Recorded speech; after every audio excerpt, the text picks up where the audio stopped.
দুর্বৃত্তরা হামলা চালিয়ে নিয়ে গেছে 59টি গরু, যার মধ্যে 47টি গাভী ছিল এবং 12টি বাছুর ছিল। গরু ভর্তি খামারটি এখন শূন্য অবস্থা, যা দেখে রীতিমতো চোখে জল ছাড়ছেন মাগুরা সদর উপজেলার শত্রুজিৎপুর গ্রামের স্বপন ঠাকুরের পরিবার। সরেজমিনে গিয়ে দেখা যায় প্রত্যেকটি গরু যে জায়গাটিতে খাবার খেত সেখানে শূন্য অবস্থায় পড়ে আছে। জানাচ্ছিলেন সেই রাতের বর্বর ঘটনা। গেল সোমবার রাতে স্বপন ঠাকুরের বাড়িতে হামলা চালিয়ে দুর্বৃত্তরা নিয়ে গেছে এ সকল গরু।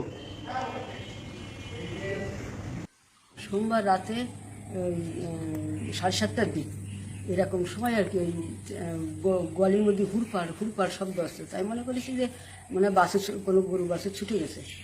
ছুটে যায়, আমি সাথে সাথে দৌড়ে যাচ্ছি, আসার চোটেই ওরা আর কি আমার কপালে ইট মেরে দেয়।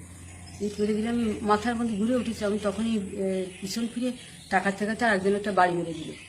দেওয়ার পরে আমার ওখানে এই হাতের এইসব জায়গায় রক্ত জমে গেছে, দেখলে বুঝতে যাবে না, এইসব জায়গায় রক্ত জমে গেছে। তখন আর কি আমি পিছনে ফিরে বলতেছি কি ওরা আমার গরু নিয়ে চলে যাচ্ছে, ওরা আমার গরু নিয়ে চলে যাচ্ছে। কতগুলো গরু ছিল আপনার এখানে? 47টা গাভী ছিল আর 12টা বাছুর। সব নিয়ে গেছে? সব কয়টা নিয়ে গেছে। 3টে ছোট একেবারে নেদা যারা 1 মাস বয়স হয়েছে আর কাউরি 15 দিন, এই 3টে বাছুর আছে। সব নিয়ে গেছে? আর সব নিয়ে গেছে। একদল দুর্বৃত্ত বাড়িতে হামলা করে সবাইকে আহত করে নিয়ে গেছে এ সকল গরু। এলাকার সচেতন মহল বলছে, যারা এই ঘটনার সঙ্গে জড়িত তাদেরকে আইনের আওতায় এনে কঠিন শাস্তির মুখোমুখি করা হোক।